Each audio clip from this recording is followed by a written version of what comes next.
Alors, je m'appelle Hendrik Davy, donc 37 ans. Je suis candidat sur le canton 11 de Marseille. Je suis aussi chercheur, je travaille sur l'effet des changements climatiques sur les forêts. Dans le cadre de mon travail, je suis aussi syndicaliste.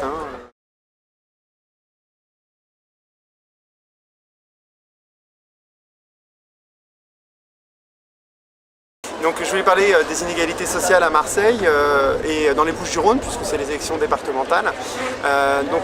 Ce département est un des départements qui souffre le plus des inégalités sociales. En France, il y a 50% de plus de sans-abri en fait, sur l'ensemble du territoire et on pourrait croire qu'on ne peut rien faire. En fait, ce n'est pas le cas puisque il y a plus de 64 000 logements vacants dans les Bouches-du-Rhône. Donc quelqu'un qui voit ça, un simple citoyen, il voit bien qu'il y a un problème. On laisse des gens dormir dehors et en même temps il y a des logements qui sont vacants. C'est aussi un département très pauvre puisqu'il y a 18% de la population qui est en dessous du seuil de pauvreté, qui est fixé à 977 € précisément par ménage.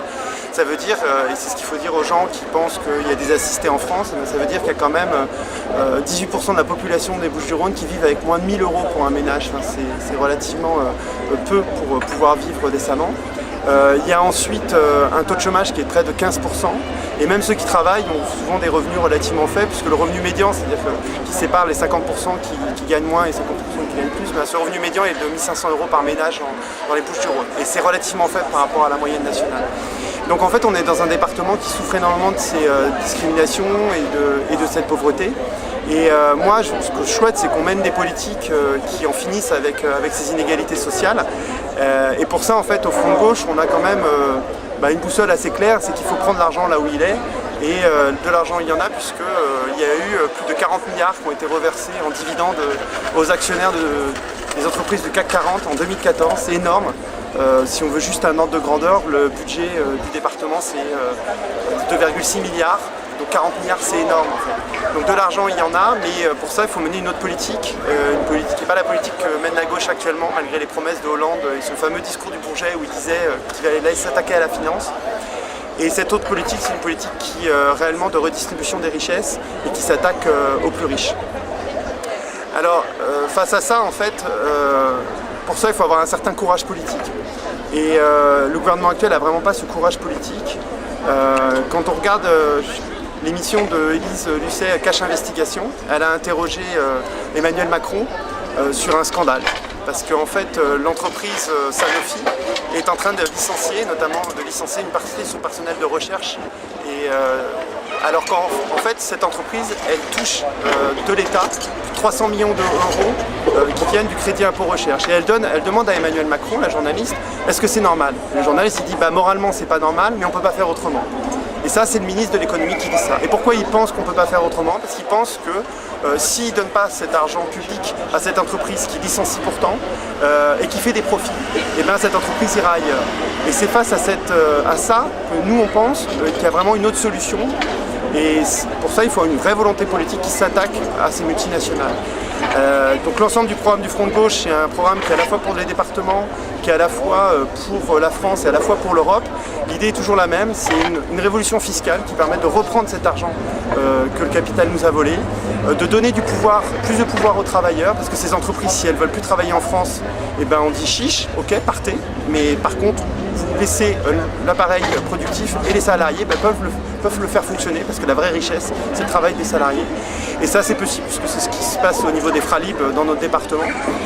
Ça, c'est le deuxième pilier. Le troisième pilier, c'est que tout ce qui est le bien commun, que ce soit l'éducation, mais aussi l'eau, l'air, tout ce qui est du bien commun en fait, la santé, ça devrait être des services publics. Alors pas des services publics comme on avait l'habitude peut-être de les faire avant, mais des services publics où les citoyens prennent leur part avec un vrai souci de la démocratie.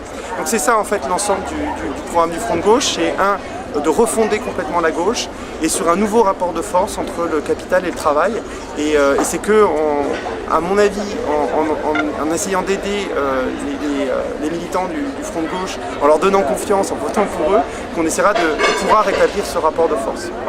Je voulais juste finir sur 2 points, ça va pas être trop long.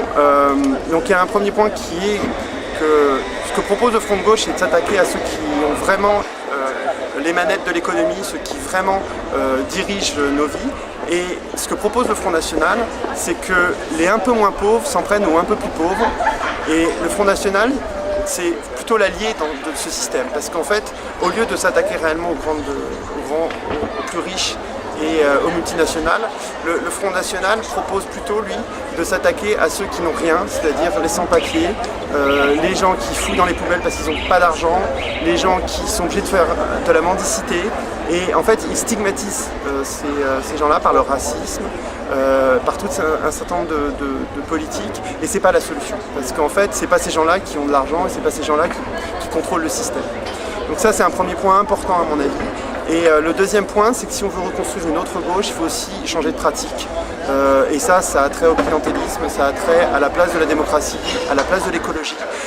On ne veut pas refonder ni la gauche plurielle, ni revenir à ce que faisaient les pays de l'Est. On veut une nouvelle gauche, une gauche citoyenne, ouverte sur la société. Et c'est un peu le sens de notre engagement, nous, au Front de Gauche Marseille-Centre. C'est aussi pour ça qu'on a sur nos listes des candidats qui sont écologistes, qui ont décidé de faire le pari de l'alliance avec le Front de Gauche plutôt que l'alliance avec la vieille gauche qui est le Parti Socialiste, et qui ont voulu construire ce rapport de force avec nous. Donc c'est un peu ça en fait notre spécificité ici, et on y tient beaucoup parce qu'on pense que c'est pas en refaisant juste avec de l'ancien qu'on pourra vraiment rénover la gauche.